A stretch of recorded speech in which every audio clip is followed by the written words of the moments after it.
கேட்டுக்கொண்டிருப்பது அழகப்பா பல்கலை சமுதாய வானொலி. இது காரைக்குடியின் முதல் வானொலி.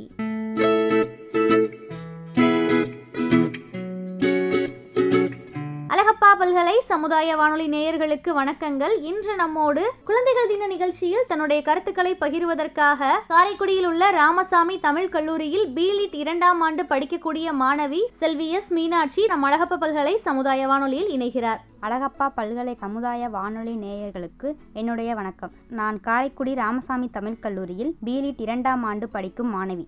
என்னுடைய பெயர் மீனாட்சி. தோழா, உன் கனவுகளோடு சண்டையிடு, அப்போதுதான் உன் கனவுகளுக்கு உன்னை பிடிக்கும். வெள்ளை மனம் கொண்டவர்கள் குழந்தைகள். கள்ளமற்ற குழந்தைகளுக்காக உலகம் முழுவதும் நவம்பர் 20ஆம் நாள் சர்வதேச குழந்தைகள் தினமாக கொண்டாடப்படுகிறது. இருப்பினும் நவம்பர் 14ஆம் நாள் இந்தியாவில் குழந்தைகள் தினம் கொண்டாடப்படுவதற்கு காரணம் நம் நாட்டின் முதல் பிரதமர் ஜவஹர்லால் நேரு. இந்திய சுதந்திர போராட்டத்தின் முன்னணி தலைவர்களுள் ஒருவரான ஜவஹர்லால் நேரு நவம்பர் 14, 1889 உத்தரப்பிரதேச அலகாபாத் என்னும் இடத்தில் பெரிய செல்வந்தரும் வழக்கறிஞருமான மோதிலால் நேருவுக்கும் சுபரூப ராணி அம்மையாருக்கும் மூத்த மகனாக பிறந்தார். நேருவுக்கு விஜயலட்சுமி பண்டிட் மற்றும் கிருஷ்ணா என்ற 2 சகோதரிகள் உண்டு. இங்கிலாந்தில் உள்ள ஹர்ரோவில் தனது பள்ளிப்படிப்பை தொடங்கிய நேரு ட்ரினிட்டி கல்லூரியில் இயற்கை அறிவியல் படித்து 1910 ட்ரைபோஸில் 2வது மாணவனாக பட்டம் பெற்றார். 1962 வெற்றிகரமாக சட்டப்படிப்பை முடித்த நேரு தனது சட்டப்பணியை தொடர இந்தியா திரும்பினார். 1916 கமலா கவுல் என்ற பெண்ணை திருமணம் செய்து கொண்டார். திருமணமான அடுத்த ஆண்டில் இந்திரா பிரியதர்ஷினி என்ற மகள் பிறந்தார். பின்னாளில் இவள் பெரோஸ் காந்தியை திருமணம் செய்து கொண்டு இந்திரா காந்தி என்று அழைக்கப்பட்டார்.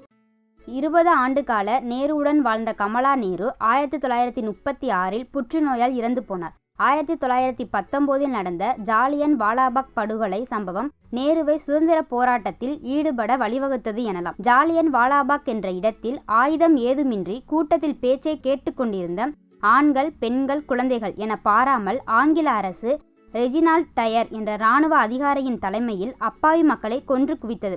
அப்பாவி மக்கள் மீது நடத்தப்பட்ட இந்த தாக்குதல் வெள்ளையர் ஆட்சியின் மீது நேருவுக்கு வெறுப்புணர்வை அதிகரித்தது. காந்தியின் கொள்கைகள் மீது அதிக ஈடுபாடு கொண்ட நேருவும் அவருடைய குடும்பமும் விலை உயர்ந்த மேற்கு ஆடைகள் உடுத்துவதை தவிர்த்து கதர் ஆடையை உடுத்தினர். காந்தியின் நம்பிக்கைக்குரியவர்களில் ஒருவராக மாறிய நேரு 1920 காந்தியின் ஒத்துழையாமை இயக்கத்தில் பங்கெடுப்பதற்காக 1921 முதலில் கைது செய்யப்பட்டு சிறையில் அடைக்கப்பட்டார். 1924 அலகாபாத் நகராட்சி தலைவராக தேர்ந்தெடுக்கப்பட்டார். ஜனவரி 26, 1930 சுதந்திரம் கோரி இந்திய சுதந்திர கொடி நேருவால் லாகூரில் பறக்கவிடப்பட்டது. அதன்படி ஆகஸ்ட் 15, 1947ஆம் ஆண்டு பிரிட்டிஷ் ஆட்சியிலிருந்து தனி சுதந்திர நாடாக இந்தியா விடுதலை பெற்றது. சுதந்திர இந்தியாவின் முதல் பிரதமராக நேரு பொறுப்பேற்று கொண்டார். உலகிலேயே அதிக அளவிலான குழந்தைகளை கொண்ட நாடுகளில் முக்கியமான நாடாக இந்தியா விளங்குகிறது.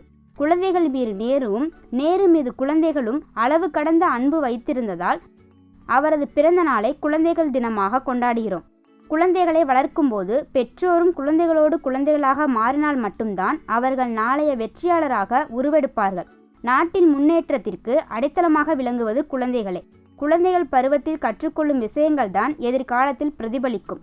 குழந்தை பருவத்தில் நல்ல பழக்கங்களை கற்றுக் கொடுக்க வேண்டும். தங்கள் குழந்தைகளை மற்ற குழந்தைகளோடு பழகவிட வேண்டும். அப்போதுதான் அவர்களுக்கிடையே சகோதரத்துவம், உதவும் மனப்பான்மையும் வளரும்.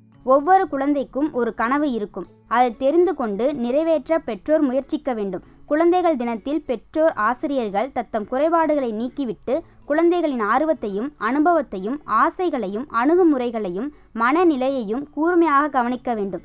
அதன் அடிப்படையில் அவர்களுக்கு எப்படியெல்லாம் பாடத்திட்டங்கள் அமைய வேண்டும், எப்படி போதிக்க வேண்டும் என்பதை தீர்மானித்து கொள்ள வேண்டும். அந்த சிறப்பான அணுகுமுறையானது குழந்தைகளின் நாளைய ஆக்கப்பூர்வமான சாதனைகளுக்கு அடிப்படையாக அமையும் என்பதில் சந்தேகமே இல்லை. நாளைய இந்தியா வளரும் குழந்தைகள் கையில் உள்ளது. நன்றி.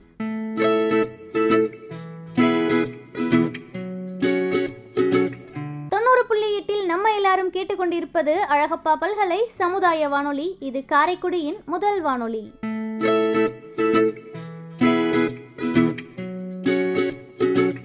குழந்தைகள் தின நிகழ்ச்சியில் தன்னுடைய கருத்துக்களை பகிர்ந்து கொண்ட காரைக்குடி ராமசாமி தமிழ் கல்லூரியில் பிலிட் படிக்கக்கூடிய மாணவி செல்வி மீனாட்சி அவர்களுக்கு நம் அழகப்பா பல்கலை சமுதாய வானொலியின் நன்றிகள்.